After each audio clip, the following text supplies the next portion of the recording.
Hi there and welcome everybody to the Wednesday warm-up. I am joined by Iain Mitchell today. How are you doing, Iain? All good, mate. Yeah, glad to be here as always. And we've got Alex as well there. How are you doing today, Alex? Doing all right, lads. Doing all right. That's good. Well, as always, we've got plenty to talk about in today's show. Just a wee FYI before anybody, I'm sure I don't need to tell people that are tuning in and watching this, there is the Rangers Glasgow Cup game on YouTube. So if you want to fire that on while listening to us talk nonsense at the same time, that will be ideal. But on that note, we're going to try something a wee bit different tonight. We'll try and have Ross joining us live from Ibrox around about half time. Just to give us a wee update in the game, how it's going. So if you've got any questions, if you are watching that game, you want to ask Ross about it, fire them in here and I'll put them on the spot later on and we can all watch them Panic live on YouTube as well. But yeah, in terms of that, we've got loads to talk about. I think it's a bit of surprising news that Antonio Colak looks like he might be off leaving Rangers. There's been a few rumours about that. We'll get the guys' thoughts on that. We'll discuss that Ryan Jack looks heavily rumoured to be signing a 1-year deal. We'll see if we think that's a good idea or see if there's any other players that the guys would sign in a contract extension as well. Tavin Tillman make the PFA Team of the Year. Have we as fans maybe been a bit harsh on their season, given that, well, we haven't won anything, but it looks like other players in the league have said these guys have been outstanding and made the Team of the Year. A few transfer links that we'll get into. That includes Trusty, Karlan, Grant, Hadji Wright, and that's not two people, by the way. That's just one guy. And Kieran Dowell from Norwich, who I know Todd Cantwell was asked about his press conference. And then obviously there's the small matter of an Old Firm game at the weekend. So we'll certainly get the guys' thoughts on that as always. But as always, regular viewers, we're keen to know that I like a wee on this day. A couple of honourable mentions for birthdays before we continue. That's number one, Captain Davy Weir. Wishing him his 53rd birthday, and European Cup winner Colin Steen a happy 76th birthday as well. But on this day, back in 2011, it's Walter Smith's last game at Ibrox. And we all know what the next game was away to Kilmarnock. In his second spell, he won 3 league titles, 2 Scottish Cups, 3 League Cups, and there was so many personal accolades in those 3-4 years that I couldn't write them all down. Lafferty and Jelavic scoring that game was some of the worst rain I've ever seen in my life at that game. I'll come to you first, and Iain. Do you remember the game at all? And what was your memories of Walter Smith in that second spell?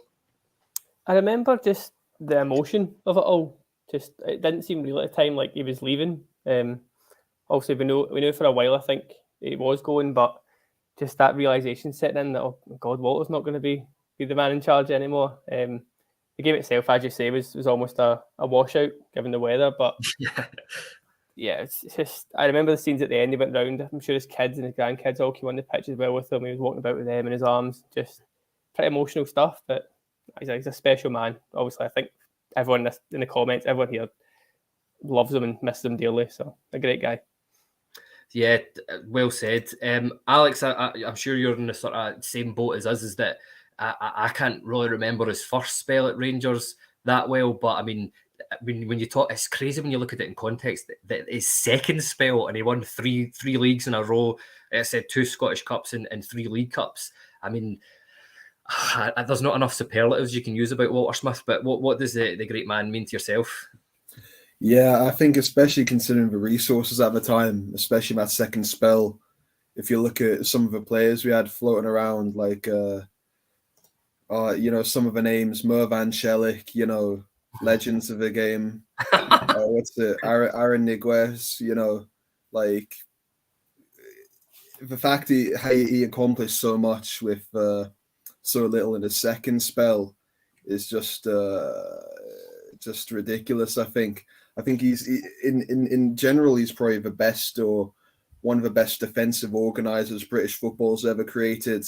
And I think the fact that he was with us for so long also showed how the measure of a man and the character of a man he was, his loyalty and his commitment, his passion for Glasgow Rangers, So I think you can't really do justice with just words, for what he was to the club and to all of the fans. Yeah, that's exactly it. I said you could dedicate about 20 hours worth of podcasting to Walter Smith and every aspect of his game. But yeah, that was it. I think that's certainly why I love defending in a game, and when I did play football, that's why I was a defender as well, just because I've seen those great Walter Smith teams. And I mean, if you can go away down to Old Trafford and get a 0-0 draw against Man United with Kirk Broadfoot playing at right back, then I think you must know a thing or two about football there. But yes, look, Iain, I'll come to you in this sort of wee first point here. I said it earlier on. I'm surprised that there's been links with Antonio Colak away from Rangers. He's made 38 appearances in all competitions this year, scoring the goal against PSV Eindhoven, obviously to get us to the Champions League proper, which was it was a good read by Tillman and a great pass, and all he had to do was put it in the net. But you've got to be there to do that. I think that maybe sums up the sort of type of player that he is. He scored 17 goals in total. Before we get onto the rumours that he is leaving, he's away, what have you made of his first season at Rangers so far? I mean, I think you need to call it a success in a way. I mean, he's came from a foreign league. He's never experienced Scottish football or Scotland before. And he's never had the greatest record his last few seasons. It was sort of like 5, 6, 7 goals per season. So it wasn't like incredible numbers, but he's been pretty effective. I mean, especially that first sort of 6 months of the season, he was scoring sort of every week, it seemed. Especially at a time where Morelos wasn't there and we had obviously Roof's constant issues. So we'd been a lot worse off if Colak hadn't come in. Obviously, mentioned the Champions League goal, and it's a tap-in, but you need to be there. So again, like you say, it's a vital goal, but I'm not as surprised as you seem to be about him going, because since Beale came in, he's barely got a sniff. I know he's been injured a lot of the time, but even when he's been fit, he's been on the bench and he's not impacted games from the bench. So I don't see him as a starter under Beale. So I think it fits this whole... There's a small crop of players that we've got where they will get as a decent fee, which we can then reinvest in the squad. I think he sort of ticks that bill. We paid, what, 1.5 million, up to 2 million, something like that for him. Yeah. Probably make a profit, not a big one, but I'd imagine a slight profit. Makes sense to me. If he's not going to play, may as well get rid of him. As sad as that will be, because he is Tony Goals, and I do like him, but needs must.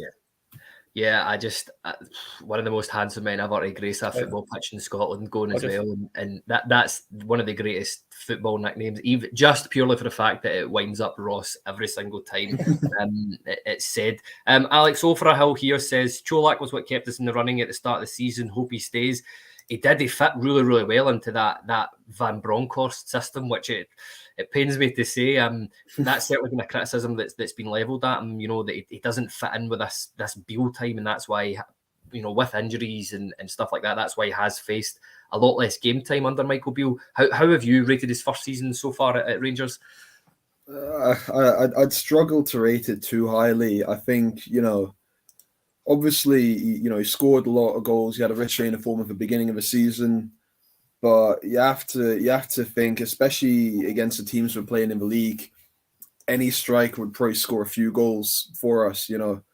And we shouldn't really just measure him by these games. The same way scouts down south or whatever won't judge a Rangers player by league games or judge him by European games and Old Firms.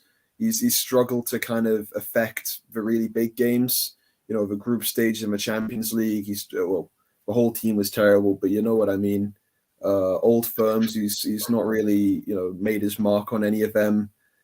You know, you could put any number of strikers in the league at number 9 for Rangers, and we'd score at Fir Park every week, you know. But and the fact that Beale's come in and he's not seen him as someone to be relied on, even when our other striker options, we've not exactly got a wealth of options, you know.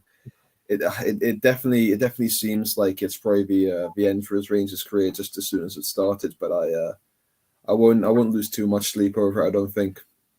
Yeah, no, I think that's very, very fair comment. You know, Iain, a couple of comments here. Teddy Bear says, Colak is like every player. If the money's correct, then we sell, I'm afraid, which is exactly what you were saying with that wee sort of crop of players. I think Ben Davies maybe falls into that category. Bonan Barisic falls into that category as well. But I'll maybe put you in the spot a wee bit here. RFC 56 says, what's the rumoured fee? obviously there has been a few things. I think it's United States and Germany that he's been linked to. I know recently he changed to a sort of German-based footballing agency over there. What would you take? What would you say was reasonable money for Colak, given that we did pay that I think it was 1.5 from PAOK in Greece? Yeah, I think any form of profit is fine. To be honest, like I say, if we sold for 1 million or less, I wouldn't be too fond of it. Quite annoyed, to be honest. But anything north of sort of 2 million, I think we've done good business there. It's sort of this whole trading model thing, as we always bang on about. It's got a lot of negative feedback the last few months. Obviously, the Kent situation, we didn't sell at the right time. Morelos didn't sell at the right time. Kamara didn't sell. So I don't see his value going up any if we do just keep him on the bench, because, like I say, he's not an impact kind of player. So if we get 2 million, 2.5, that suits me. Seems a good deal, I think. When you go Sorry, I was going to say I've got no problem breaking even on him, or I mean, as you said, he scored 17 goals. We've definitely, if we sell him for the same price we got him, you'd be hard pressed to say we haven't got our money's worth out of him. For the wages that he'll have been on. If we sell him for the same price that we got him, we've got a prime, one of his prime physical seasons where we've got 17 goals. And broken even, or we've paid his wage, really.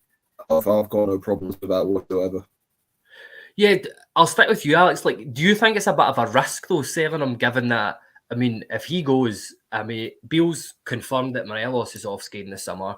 Roof, he might as well not play for Rangers anymore with his injury record, as much as that pains me to see. But, I mean, as you said there, it's been a long time since I think we've had a third choice goal scorer that has scored, because let's not forget at the start of the season that's what he was brought in to do. He was brought in to occupy that third starting position, so to speak, and I think 17 goals is a pretty decent return on that. Do you think it would be foolish for Rangers to let him go at the very least without having secured someone to come in? I mean, the team's probably, the backroom staff probably outlined replacements anyway for at least Morelos, if not Roof and Colak as well. I think if we let him go, we didn't bring him in to play third choice. We brought him in to start, and we brought him in to score, and he started and he scored, and he stopped starting and he stopped scoring. That's just the nature of the game. You can only play the game for players you've got now. And if he's not playing the game, then there's no keeping him around. I don't think we've got to be ruthless. Like we're always saying, we've got to be ruthless with transfers. We've got to be ruthless with the squad we have. But then some folk are saying, "Oh, well, we should keep him around just because he's not these other two players." Well, no, Roof and Morelos shouldn't matter. If he's not great, we should get rid of him regardless. Of if we have other options, because we'll have the ability to bring in strikes from some regardless. Yeah, and just to clarify for Douglas McIntyre here, Colak doesn't fit the style of play unless you want Gio back. Absolutely not. Just to say, yeah, I think we've paid for enough therapy for that already. Iain, I'll come to you here on the next few point here. It's not been confirmed yet, but it's heavily reported in several media outlets that it looks increasingly like that Ryan Jack, who's now 31, and I couldn't believe he was 31, which is crazy, is going to sign a 1-year contract extension to keep him here until the summer of 2024. Do you think this is a sensible move? Do you think that we should be looking at other players here, or would you quite happily keep Ryan Jack for another season? I'm very much in the old Ryan Jack fan club. So I love Ryan Jack. I think he makes us a much better team. He makes us defensively a much better team, specifically. Obviously, he's got the injury issues. We all know that. But for the sake of the wages he's on, I can't imagine he's like top earners kind of style. But in the equal sense, I'm sure he's one of the leaders in the dressing room. And given how much we are losing, McGregor, Davis, Arfield, etc., you need some continuity, I think. Then it's a sort of no risk sort of signing, but no risk contract, I'd say. I'm quite happy with it personally. Yeah, and Alex, are you in the same boat? Are you happy to keep sort of a player like Ryan Jack at the club, given that he does fit that Scottish quota type thing, or I mean, where do you sit at all? Yeah, I mean, I'd be a lot more harsh on him if we didn't already know that he was a good player, especially at this level. You know, his game, you know, he's a smarter player than a lot of people give credit for. So it's not as if he'll, you know, lose a step or whatever because he's not through all games already had. You know, we all know that he won't play every game. We all know he might not even play half seasons worth of games, but I'd probably. He's not going to be a top earner. He's not going to be in the top half of earners, really, especially considering he's over 30 now. His wages will be declining rather than growing. He knows he's probably not going to get another big move. He's not going to get a big move, and he's not going to get to a club as big as Rangers.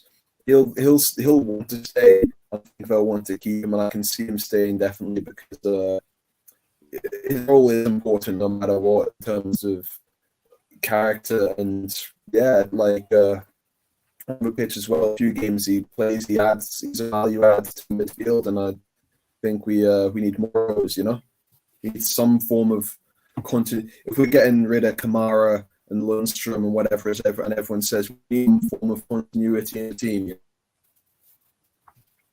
Yeah, I agree with you there, and it's. And I'm keen to get to hear the comments on this one because I certainly know a lot of people's thoughts on this. There's maybe one other player I would offer a contract extension to, but a few comments coming in here saying that Jack's injury prone. It's so far back. There we go. Gaza Legend says it all if we re-sign Jack, who's heavily injury prone, no ambition. I can kind of understand that point of view because I think a lot of players supporters are just at the end of the tethers. I think the players are probably at the end of the tether with injuries, injuries as well. But Iain, list of players here: Kent, I know controversial. Morelos, we know is Offsky, Jack, Hollander, Arfield, Davies, McGregor. They're all the players that are out of contract at the end of the season. I know where I stand on this. Is there anybody else? And I cannot wait for the comments for this one to come in to let us know what they think about this. But is there anybody else you'd be offering an extension to? Not one. I'm not even Scott Arfield? Not even Scott Arfield. No, I know. I love Arfield. I still do think he can offer us something off the bench, so I see the argument. But I would be more annoyed that he then takes the place of someone who can have that role. And as I'm watching this game, I'm thinking Lowry is the kind of prime example, to be honest. I mean, if I saw tomorrow Arfield sign a 1-year extension, I'm not raging. Whereas the rest of them, I'm probably raging. So there's that kind of leeway with it. But I think he started between 5 and 10 league games this season. Never looked the part from the start. Obviously, off the bench, a totally different story, especially that Aberdeen game. But I just don't really see the value of blocking someone else's path who could come in and make a long-term impact and become that starting player enough to justify giving them that new deal. I think it's just part of the whole start afresh, get new blood in and try and sort of change how things have been going lately. As harsh as that may be to someone like Arfield, who's a constant professional and, like I say, obviously seems a really good guy for the club, but yeah, no, that's fair enough. Alex will be back in 2 minutes. I'll asked him to see if we can do something about that internet connection because I agree. I don't know who it was that put it in the comments. It was so funny. Yeah. I was doing my best to understand him there, but it's because he's so far away. That's exactly what it is. Right, look, we'll get into the next part of the pod here, Iain, and I'm sure Alex will be back with us soon. But there's been some links with a lot of new players this week, and I'm always interested to hear what everybody's got to say about them. I know we were talking about them. I know the last time we had Alex on, Alex was very, very, very forthright in his views and opinions on Jack Butland signing, which I absolutely loved, because some people are just, I don't know, won't give a full opinion of it, but I love it when people go against the grain with that. Look, I'll come to you first here, Alex. The first player that's been heavily linked, and I'm sure we profiled him on our Twitter as well, is Auston Trusty. He's on loan at Birmingham from Arsenal. 24-year-old, plays largely at centre-back, but he can fit into left-back. I wonder if we've heard that a million times before when it comes to Rangers players. He's featured 44 times for Birmingham this season. I don't know if it's actually officially been confirmed, but I saw on social media and in our group chat that he'd been given the Player of the Year for Birmingham, which I think speaks a lot. He's featured nearly every game, chipped in with 4 goals for a centre-half, which I think is always decent as well, because I'm one of those firm believers is that you've got to get a few goals a season from your centre-half. It could be the difference between winning and losing a title. Is this the left-sided centre-half that Rangers should be looking at, Alex, given that I personally feel that Ben Davies, I think he'll be away in the summer. Is this a guy we should be looking at? Yeah, no, I definitely think so. I'm standing firm on my Jack Butland opinion. That he's not good enough. He shouldn't go in. Auston Trusty, he's strong. He's comfortable on the ball in terms of carrying it forward. Like John Stewart, he can step into midfield. He's he's got a good head and shoulders. He's intelligent the way he moves as well. And if he can play as the more defensive alternative to Rid Van Yilmaz in big games, yeah, I'm with it. Yeah, and Ian, the only thing I would say about this that I've got a wee bit of a question mark over is why. And I was the same with Matondo when he signed. See, when all that chat was going about, Schalke signed him from Man City for 13 million quid. We're getting a bargain here, and there was huge question marks for me. Like, why is a guy who was signed for 13 million quid 2 years ago only getting sold for 3 million quid? That makes no sense in football in terms whatsoever. The rumoured fee that Rangers would be paying for him is allegedly about 2.5 million, and that's what Arsenal bought him from Colorado, I believe it was. Does that worry you at all? And is this a player that we should be looking at? Should we be looking at new centre halves? I think, like you say, Davies is likely to go. I'd maybe one of the rare ones who would keep Davies. I'd still like him. I'm probably going to hate in the comments because I feel like everyone has just turned against him so aggressively the last couple of weeks. But I would keep Davies. I quite like him. So I don't see it as a priority position. But I guess when you're losing like Hollander, we know Suter's injury record. We saw what happened this season. It doesn't help to 1-0 in that game. It doesn't hurt to bring in a player with that kind of promise. He's obviously played plenty of football this season, so that's a very good sign.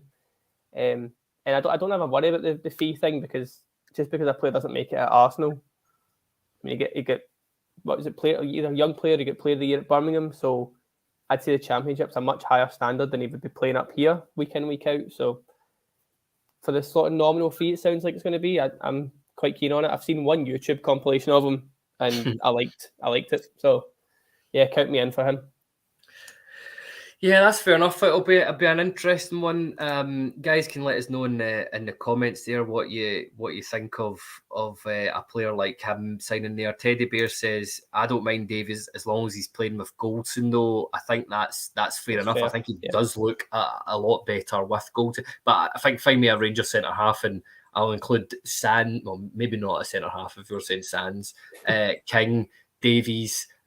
All those guys were even Calvin Bassey, I think you could put into that. I think he was much better at centre half, especially alongside Goldson. I mean, because of how many interviews have we heard with Goldson where guys have been talking about how he's just been, brought in and talked him alongside whoever he's been playing with here. The next player here, I think that we will look into, Ian, is Karlan Grant. 25-year-old, and this is the most interesting point I think about this whole thing. When I was doing my very limited research on this guy, was he actually qualifies to play for Scotland, so I don't know if he would count as a homegrown player if he was signed as well. But he's been out of favour at West Brom this year, made a few sporadic appearances, and this doesn't get the juices flowing at all. He scored 3 goals in 31 games. What do you think of a guy like there? You've just been talking about the Championship, talking about the level that it's at. Is this the type of guy that we should be signing? Does this excite you, Karlan Grant from West Brom being linked?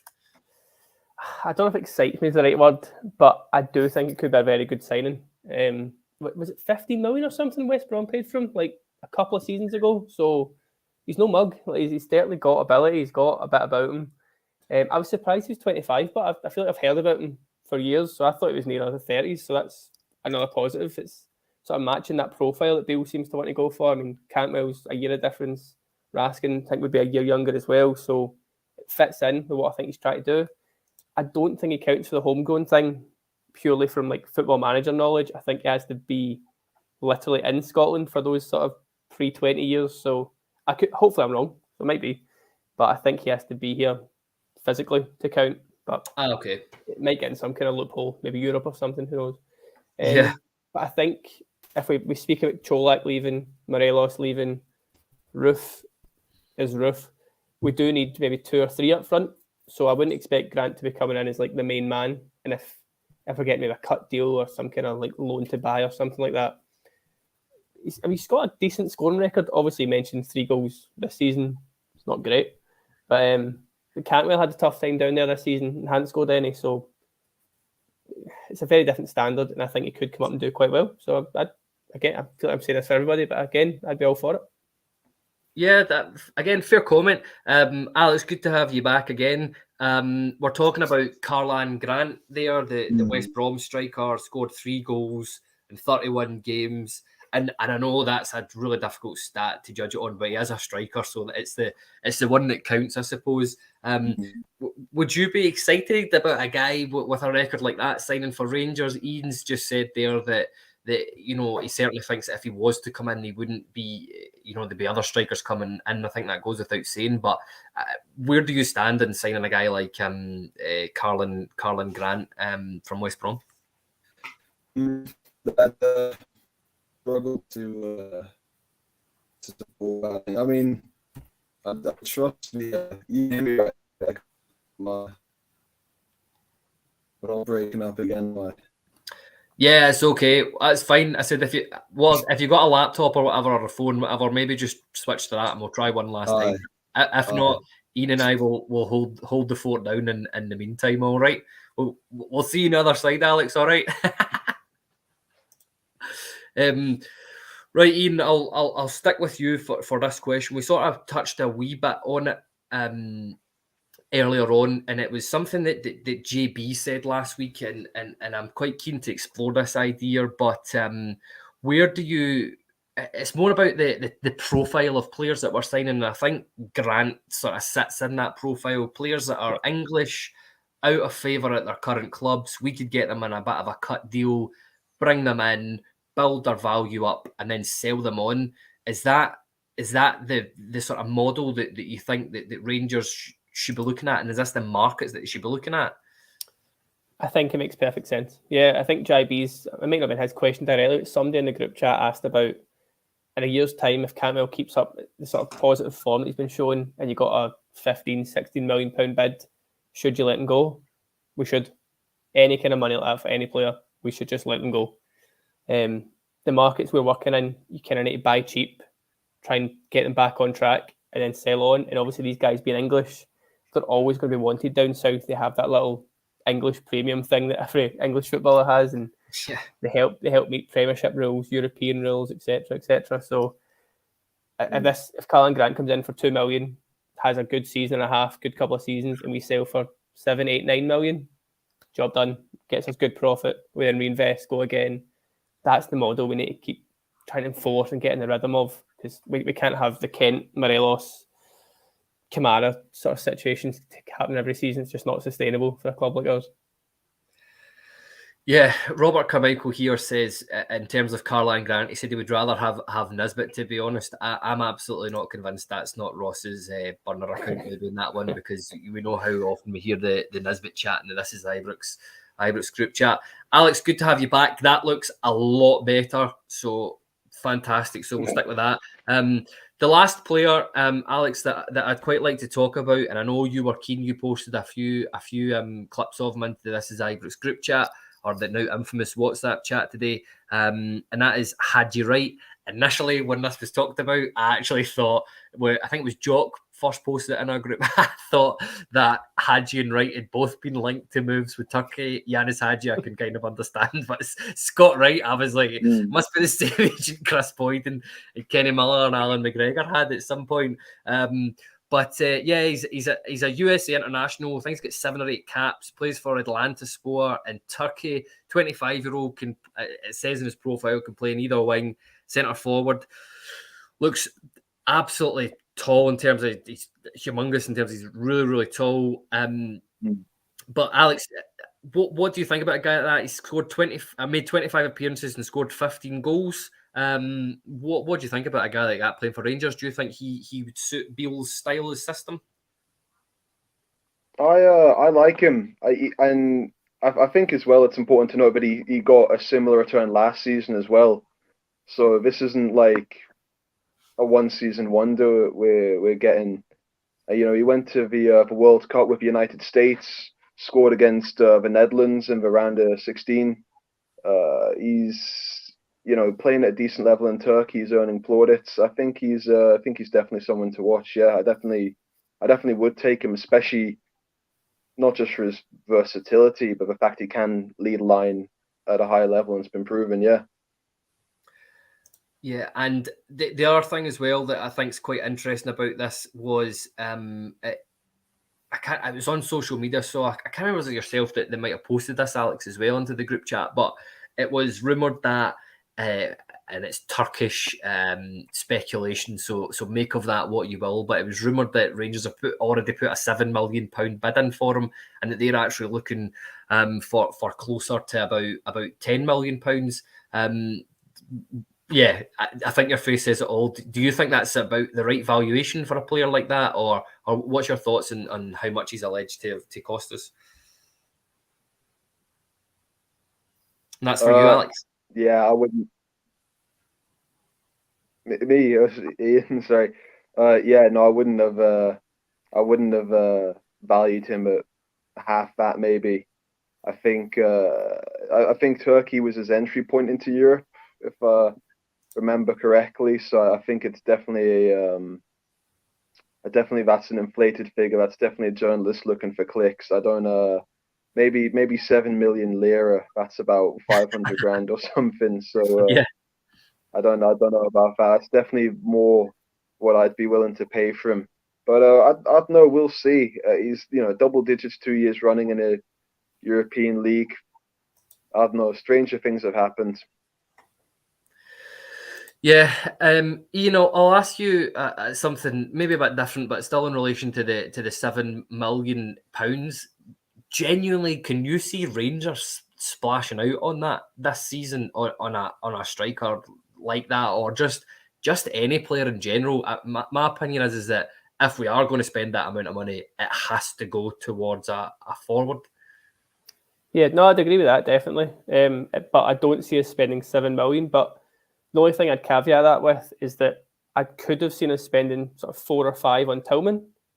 So if that's been eliminated, that could lead me to think we're maybe going to spend 5, 6, max of 7 on a striker. But I don't see it. I don't think we have the power to do that these days, unless we're selling like Kamara, Haji, Borna, a few more just to kind of get towards double figures in sales to then bring in one big sort of coup signing. But I mean, the squad needs that much that I don't think it'd be the right thing to do to spend all that on one player when there's no guarantee he comes in here and hits the ground running. He could get injured early doors, could take a while to settle, all these kind of things, and then we're left with the same sort of squad we have now and just one more guy sitting on the bench. So I don't see it, and I wouldn't really be all for it, but time will tell, I guess. Yeah, that's fair enough. And Alex, I'll come to you in the next few question here, and I'm only asking this because I've seen a few comments about it. Reese Bell here says, get a loan for Joe Aribo and see how he does. He was brilliant last season. Southampton are being annihilated back to the Championship, so worth a shot. David Hutchison also says Aribo, loan. If that move became available, and I said I'm only asking that because it's been talked about in the comments. What's your thoughts on that move, Alex? And by the way, tell us how you really feel about it. That's for you, Alex. Just knowing that's it. That's all I'm getting out of you. Or lost him again. That's fine. We've lost him again, but that's all right. Ian, same question to you. How would you feel about re-signing Joe Aribo on loan?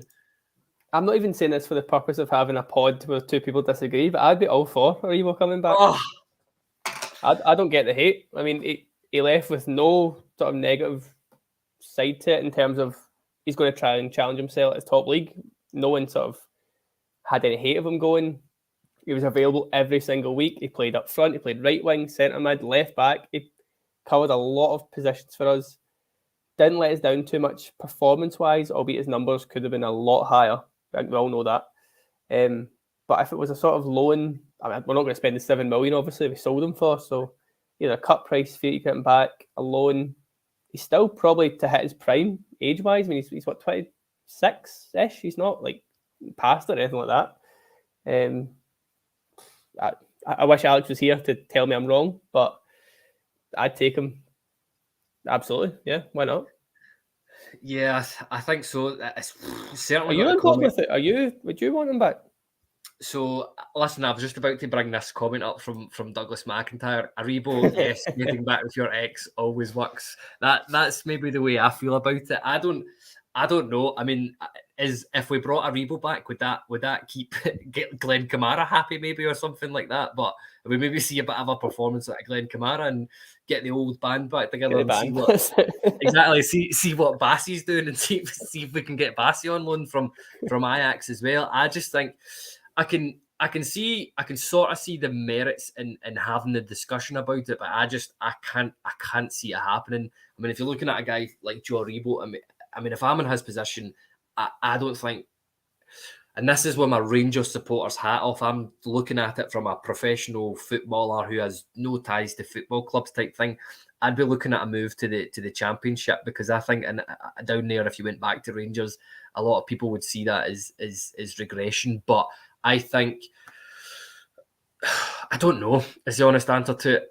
I've said that, and I'm like, we could do with a player like Joe Aribo in the team at times, because in the big games, because that's something that's been certainly, I'm looking at maybe guys like Tillman and stuff like that, but in the big game, it's been levelled at Tillman that he hasn't done it in the big games. Aribo did it in the big games. We saw him doing it quite a few times, so there's that. Also, he scored big goals, and I mean, it doesn't get any bigger than scoring a goal in a European Cup final. So yeah, there is that. But again, I don't know if it's a very lazy link. That's something else. I've seen a few people saying like move on. It's very like obvious. So it could just all be. I don't think there is paper chat or anything like that just now. It's more just an opinion thing, but it would be quite lazy scouting or lazy sort of target, I guess you could say. Obviously, worked with Beale, former player, only just left, struggling, yada yada. I can see why it'd be a bit boring to a lot of people. We want freshness, we want all this change, and it's possibly a backward step. But if you're saying the whole Rangers hat off thing, he's a good player, always available, suited how he played. It's a hard one. I know that. Yeah, listen, I honestly don't know. See, if all things, if Aribo wanted to come and Beale wanted him to come, I wouldn't stand. Oh, I'm saying that like I've got any say in it. Like, you wouldn't stand in the way of it. If Beale did it, I would be for it. But I just cannot. I cannot see it happening. Craig Hart there of this parish, he's completely contradict herself, Kyle. It's an eye from you.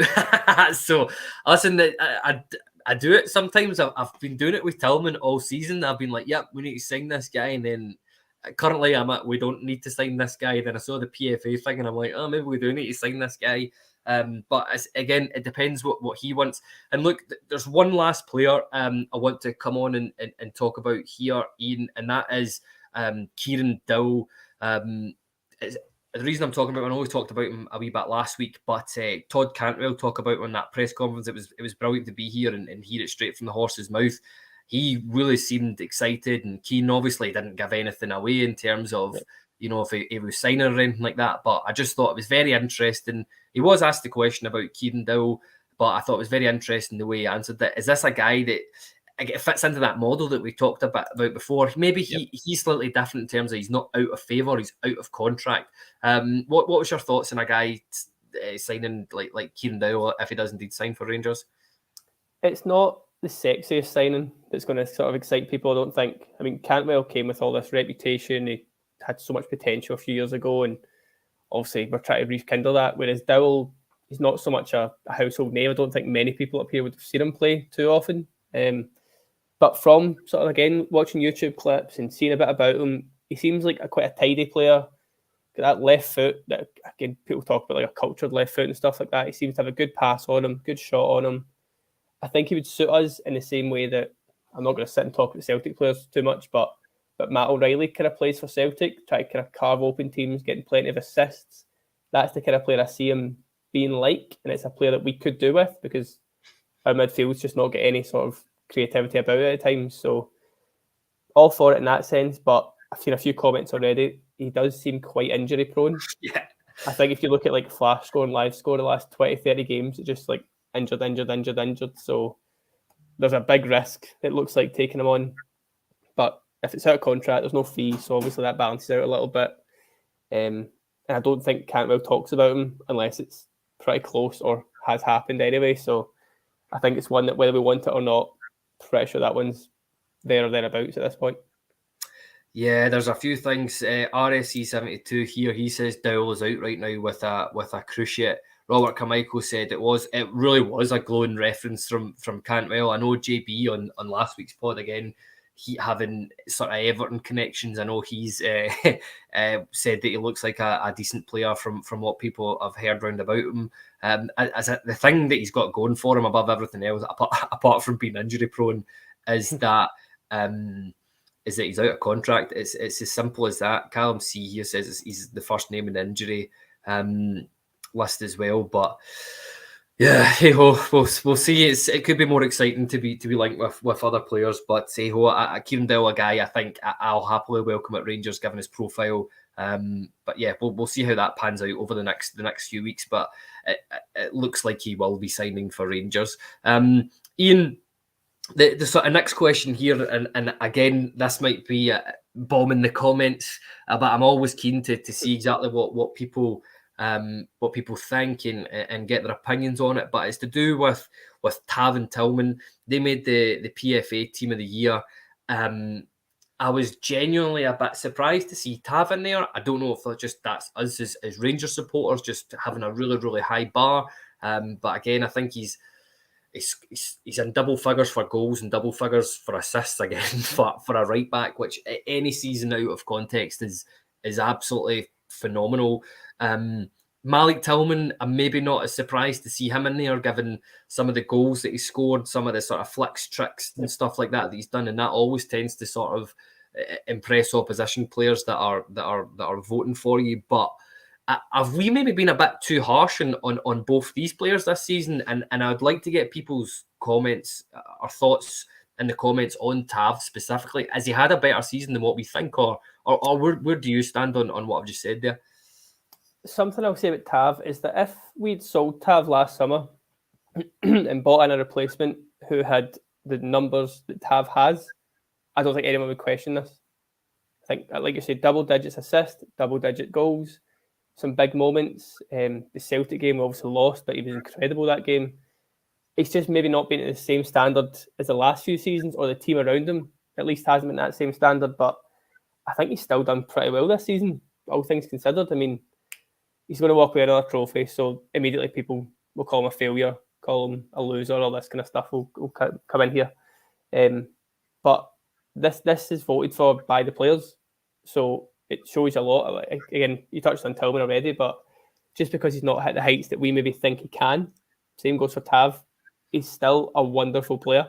He's still probably very difficult to play against. That goes for both of them. So if your fellow pros are voting for you to that kind of extent, given how successful Celtic season's been, for us to have these guys in there, it says a lot about them, like individually for me.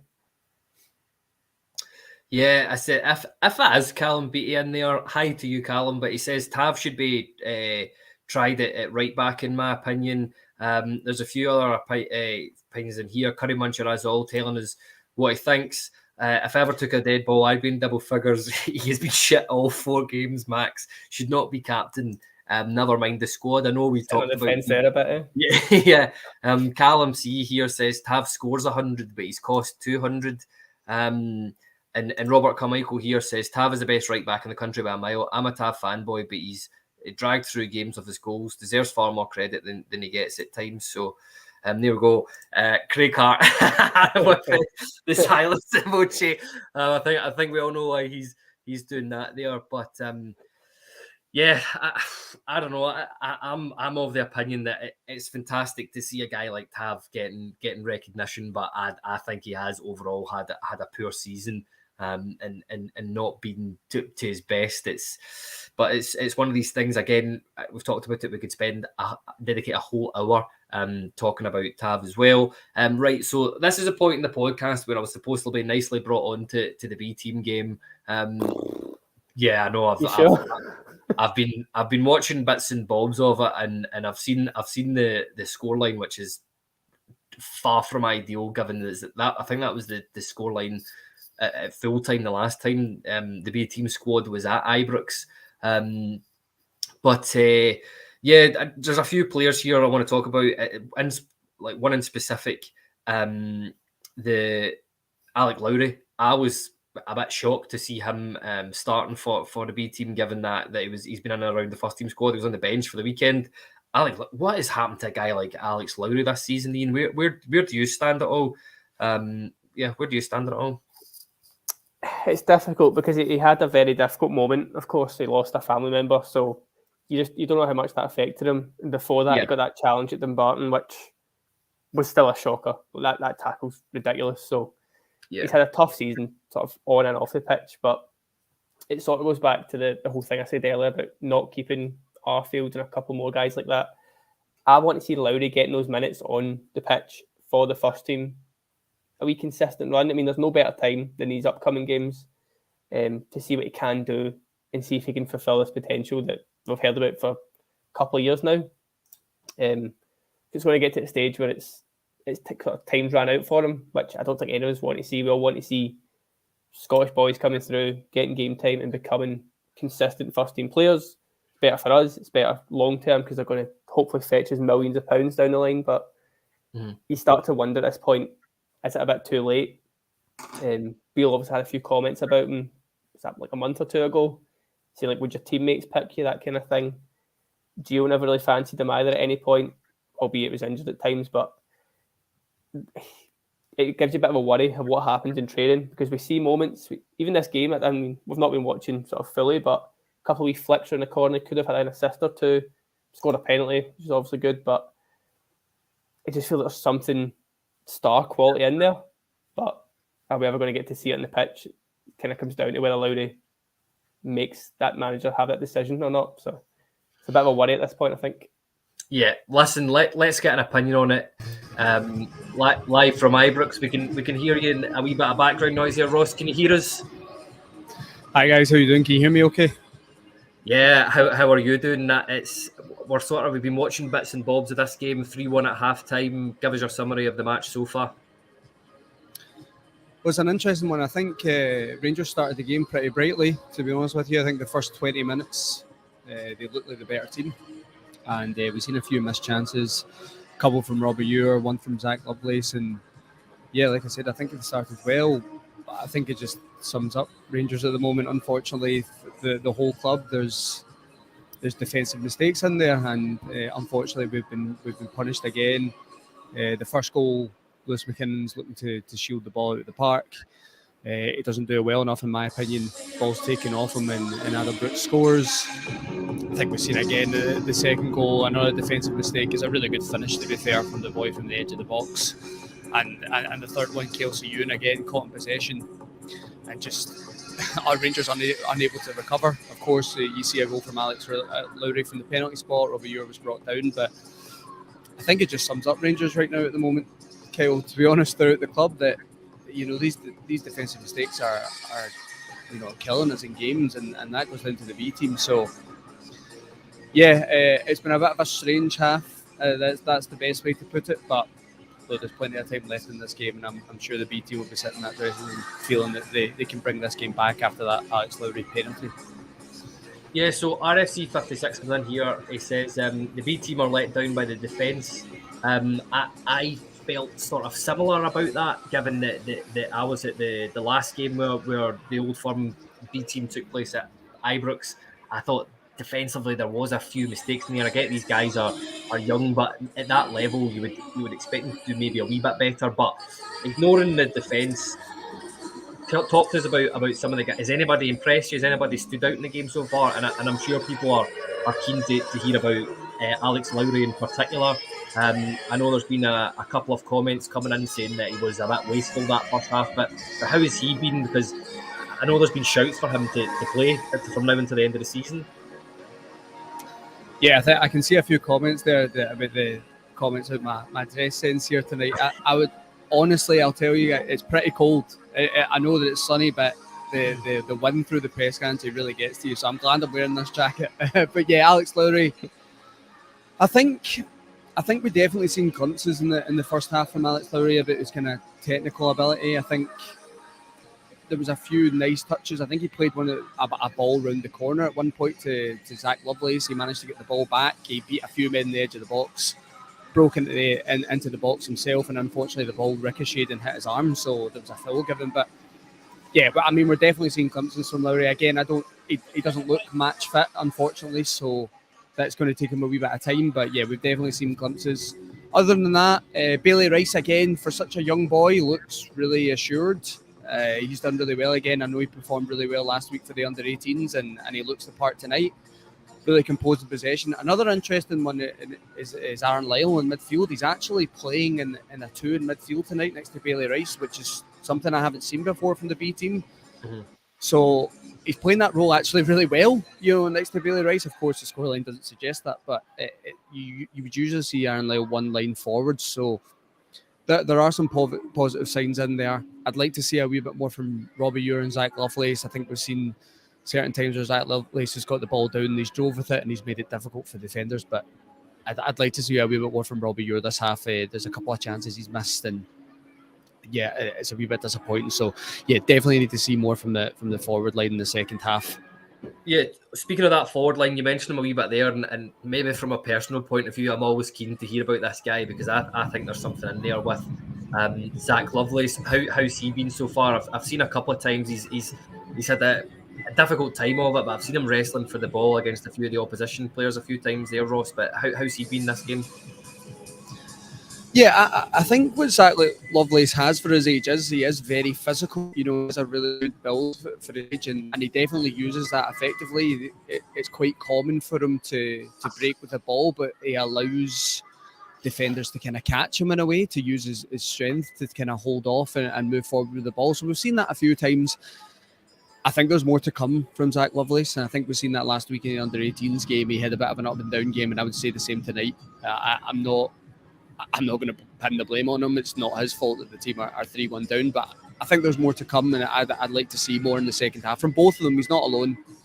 I think Robbie Ure is the one next to him that I'm expecting a wee bit more from. So, you've got someone in there, Alex Lowry. It's worth noting that the B team are playing the same system that Michael Beale wants to play. They are playing a 4-3-1-2 tonight. So that's something that is relatively interesting in there as well. And I just want to see a wee bit more from that front three. And like I said, Alex Lowry in there, we do have someone really, really creative behind them. So hopefully the boys can get their chances second half and take them. So before I let you go, it's a difficult question here, Ross, I'll end on. But, I mean, you said you want to see a wee bit more from the front three. What have Rangers got to change in that second half to overcome this 3-1 deficit? Well, I think they just need to get back to playing the way they were in the first 20 minutes, to be honest with you. I think a couple of defensive mistakes have allowed Celtic to take quite a comfortable lead, and credit to them, some really good finishes in there, that it has to be said. So I think they just have to get back to what they were doing in the first 20 minutes. They were pressing high, they were winning balls in good areas, and they were creating chances from it. And they just, they took their foot off the gas a wee bit, and unfortunately let Celtic, like I said, take that lead. So get back to what we've seen in the first 20 minutes, and I'm pretty confident that Rangers can get back in this game in the second half. Yeah, well, go try and enjoy that second half, and hopefully there's a few goals from a blue perspective at the end of it, and Rangers will be lifting the Glasgow Cup, but we will see. But listen, Ross, that was something different. I'm glad that worked, and safe travels home when it comes to it. All right, my man. Yeah, thanks for having me, Kyle, and I hope everyone enjoys the second half, and hope we see a good comeback from this Rangers B team. Thank you. Yeah, we will see. Right, take care, Ross. Right, there we go. That was pretty something different there, Ian. I'm absolutely stunned that worked, to be fair. Smooth, yeah, it was quite good. We'll be signing our deals with Sky Sports quite soon, I'm sure. Right, so we were sort of talking there about some of the youth team players. Basically, my sort of main question was, can you see any of these guys breaking into the first team and next season after? And I think we covered the 4 guys that are likely to do that. Alec Lowry, you could maybe see he's already partly broken into it. Bailey Rice, Zach Lovelace, and Aaron Lyle. I know the last time I was at Ibrox, despite the defeat, I was really, really impressed with Bailey Rice. Stood out like a sore thumb could not believe that he was only 16 years old and playing at that level. And Aaron Lyle as well looks like a really, really determined player, direct. Can you see any of these guys making headway into the first team next season?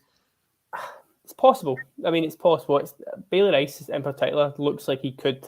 He's got that bit of composure about him, but he's also probably the youngest guy on that pitch, which is a very good sign for him because, like you say, he's 16. Most of the rest will be 17, 18, pushing 19 kind of thing. So that'll help him. But I think one of the comments as well was the defence lets us down in these games, and the 4 guys we're talking about are the 4 guys at the top of the park. So it says a lot. I mean, it's difficult to be put in if that defence isn't to the same standard that these guys are.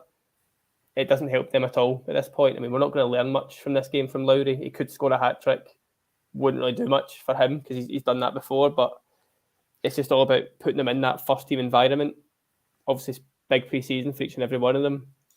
And if they can have a good pre-season, mix it with the guys who are first team and show their worth, then I think there's no better time than now. Beale seems quite not youth-focused, but he wants to push on the youth, and you'd hope the whole structures behind the scenes, all these changes, help bring these guys on just that extra level that we need them to be.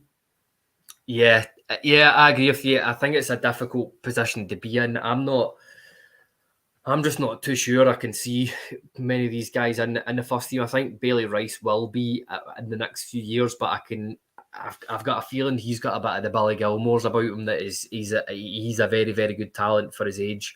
And he might be going away down to England, but he's a guy I hope to see for a wee while at Rangers, at least anyway, and hopefully make a couple of first team appearances as well. Right, look, again, we'll sort of wrap up here. I know we're nearly at the hour mark, Ian, so there's a small matter of an Old Firm game at the weekend. I know nobody says that it's meaningless. I'm sure the players will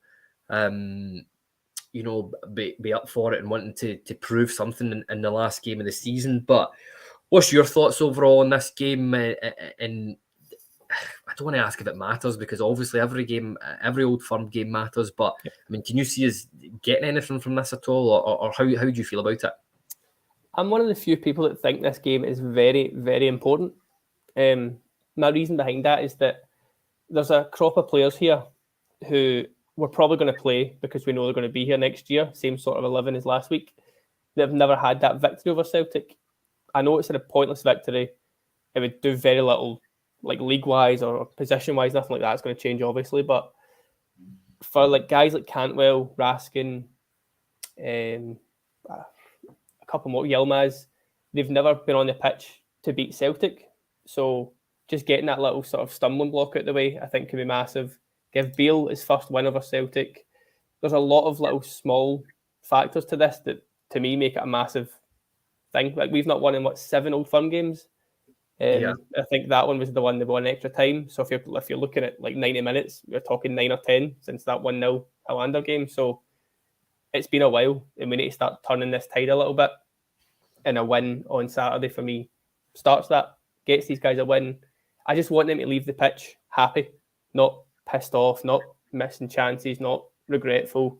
Fans likewise get a bit of a bounce going into the summer, because if we lose this game when we have literally no pressure on us, they have no fans, everything's in our favour in a way for this, no major injuries kind of thing other than the usuals.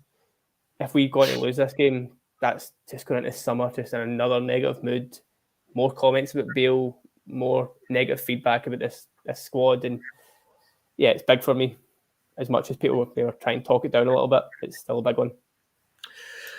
Yeah, I think I agree with you there. I think it sets us up for next season. I suppose with that, and you want to win every game against Celtic. That absolutely goes without saying whatsoever. Like, in terms of the team lineup, Ian, what are you expecting to see? Personnel changes? Are you expecting to see many people, many positions changing? Robert Carmichael, perfect timing, my man, for this comment. It says, hope McCrory starts. Luke Brown another way. Can't we all get another man of the match?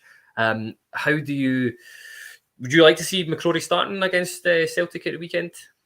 I think we need to see McCrory starting at the weekend. There's about 6 or 7 players that if I do see starting, I will not be happy. McGregor falls into that. Barisic falls into that, albeit I don't know if he's injured or not. Obviously Kent, Morelos, I don't want any of these guys starting, albeit I don't want Sakala starting, but I don't see what else we can do up front. But no, I think, like I'm saying, this is the game that we want to put people on the pitch who are going to be here next season, to give them that win and just start getting the mentality shifted a little bit. So McCrory, Yilmaz, Suter, I'm sure is going to play anyway, but Raskin, Cantwell, all these guys that we know are here for the long term. Matondo, I would start as well. Mm-hmm. Again, he needs this little run, and just hope and pray they get a win. That, again, repeat myself, but turn the tide and start putting more positive image on Beale and on this squad. Mm-hmm. I don't know if I was just selectively hearing you there or whatever, but there was one name I felt you missed out from that. I mean, I think you've pretty much named the team that started against Aberdeen there for playing against Celtic, which I am in agreement with you. I don't think we'll see many, if any, changes for that game at the weekend. But there's one. I mean, given what Beale said about Alfie on Sunday, now there is no way I think he will feature anymore for Rangers. I'll be shocked. Maybe in the last home game of the season, maybe get the last 2 minutes of it for an applause for the fans. But I don't even know if he'll do that. But it's the player you might have. I didn't hear you say there was Fashion Sakala up front. What would you do with him? Would you have him up front, or do you try somebody else, or what do you do? I think purely because we need to, it has to. I mean, I think it might have been in our group chat, maybe on Twitter, I've lost track now, but there was a few calls for Wright to get a start, like as a striker, given what he'd done. He came on and had a decent run or two against Aberdeen, so whether he's sort of the number 9, I can't see that happening. But if it's not Sakala, who's it going to be? He's not going to play Robbie Ewer. He's, by the sounds of Ross, he's not putting on a show tonight that's going to make that decision happen. Yeah. As we're saying, Morelos isn't going to play. Just made it 3-2, I think. There we go. Man of the moment, Zach Loveless. Get him starting. See, to be fair, see if he started, I don't think any of us complain. Like, he was pretty poor in the game a week or two ago when he got the sending off. So, again, he's maybe not put himself in the window for Beale right enough. But what have we got to lose at this point? I mean, I'm not saying we just go and play all the kids, but that's a good goal. I mean, if anybody's watching on YouTube, that is a good finish. It's a very Morelos prime type finish. So, why not? I mean, we're not going to learn anything from Sakala playing. We're not going to learn anything from Morelos playing. So, why not? Just put him on. Like I say, no one's going to complain about it. And if he plays well, if he gets a goal, then there we go. We're off and running. So, again, maybe it's just the football manager guy in me. Maybe it's just the player youth guy in me. But that would excite me more than any name that I'm expecting to see, sadly. Yeah, I do tend to agree with you there. Look, before you go, we'll get a wee quick score prediction, and guys in the comments can let us know what the score prediction will be as well. What do you think the score will be in Sunday? I mean, I feel like I've been on the last few Old Firm previews and I've called us winning 4-0 and 2-1, and it's not quite gone to plan. So I'll just stick to the 1-0 set piece goal. John Suter, that's it. 1-0, quite a late goal. Win that way. Listen, I would take that. I would take that all day long. Right now, I think just a solid performance and a good goal from somewhere. Totally agree with you, Ian. But look, that just about wraps it up. I think that's been a good chat, even though with people popping in and people popping out. So something a bit different there. I'm sure we'll see what Alex is saying to it after it is. But listen, Ian, thanks for sticking with us and a tricky podcast there with lots lots to talk about. So thanks for joining us, Ian. No, at all. As I say, pleasure as always. Cheers. That was good. And thanks to everybody for tuning in, watching and listening. Really enjoyed the comments as well. Everybody talking about the alcoholic beverages that they like before the games. That was an interesting discussion point there. But listen, take care, everybody. Thanks for joining, and we'll see you all again soon.